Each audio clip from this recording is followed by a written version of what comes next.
অন্তর্বর্তীকালীন সরকার থেকে হতাশাই পাওয়ার কথা। আমরা বলি নাই যে আমরা আসলে পরে সবার বাড়িতে গোলাপ ফুল ফুটবে। প্রথমত আমি যদিও এইসব ব্যাপারে খুব পারদর্শী নই, বেক্সিমকো টোটালি কোলাপসড। যেসব মন্ত্রণালয়ে আমি গেছি, ইতিমধ্যে আমি 1 বছরে 4টা মন্ত্রণালয়ে গেছি। I hope I stay there. প্রথম যে মন্ত্রণালয়টা গেছি সেটার কথা একটু বলি, না বললে হয়তো আপনার পুরো জিনিসটাই বুঝতে পারবেন না। এখানে ব্যারিস্টার ফুয়াদ যে কথাটা বলেছে ওটা আমি একটু রিপিট করি। বাংলাদেশে যা ঘটেছে এটা অকল্পনীয়। এই ধরনের রেভলিউশন আমি অনেক রেভলিউশন নিয়ে পড়েছি একটু সিকিউরিটি স্টাডিজে। এই ধরনের রেভলিউশন দেখা যায়নি যেখানে একটা লিডারলেস ইয়াং বাচ্চারা ইভেন স্কুলে have been killed mercilessly totally. এবং এটা আপনারা একবার চিন্তা করেন যে প্রায় 1 মাস they were on the street, they were helpless, they were killed. কারা মেরেছে বলার দরকার নেই। 5 তারিখে যখন এই ঘটনা ঘটলো, তার আগের কথা বাদ দিলাম, 5 তারিখ থেকে 8 তারিখ পর্যন্ত আমি রাতে ঘুমাতে পারি না, because everybody was giving me call. আর আমাকে কল করার জন্য যে আমার নাম্বার এভরিবডি নোজ, আজকে থেকে না 2006 থেকে।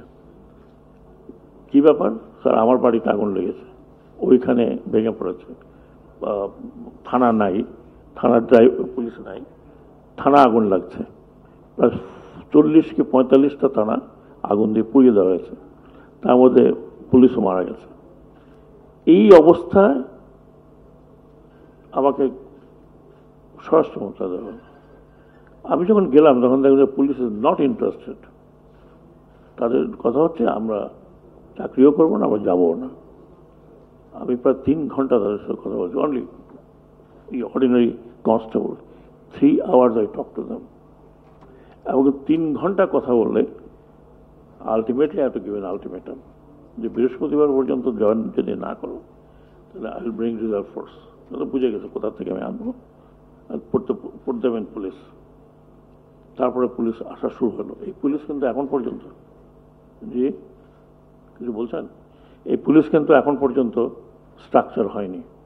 স্ট্রাকচারের কথা আমি বলেছি, unless the police structure is not change, political infiltration হতে থাকবে।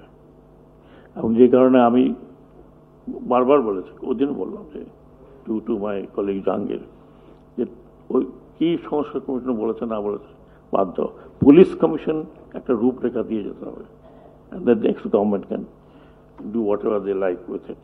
এবং পুলিশের যদি টু স্টেজ রিক্রুটমেন্ট না হয় তাহলে যেভাবে ছাত্রদল ছাত্রলীগ ঢুকেছে তেমনি আরেক দল যারা আসবেন তাদের লোকজন ঢুকবে, that will be totally politicised.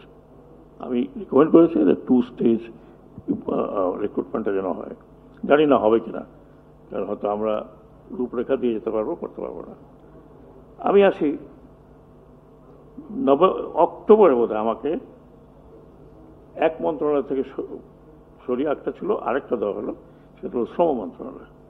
আপনারা জানেন রতন এখানে আছে, প্রিন্স এখানে আছে। এবং এই শ্রম মন্ত্রণালয় ঢুকে দেখলাম যে আই এম অলরেডি প্রশান্ত মহাসাগরে। কোন দিকে যাবো কিছু বুঝতে পারতেছিলাম না, হোয়াট টু ডু।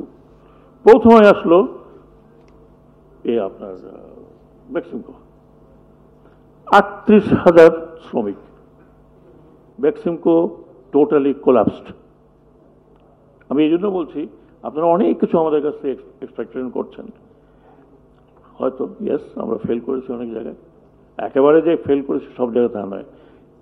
38,000 শ্রমিক প্রতিদিন, আপনার এভরি ডে তারা কি করে, অন্যান্য গার্মেন্টগুলোর কাছে ডিস্টার্ব করে।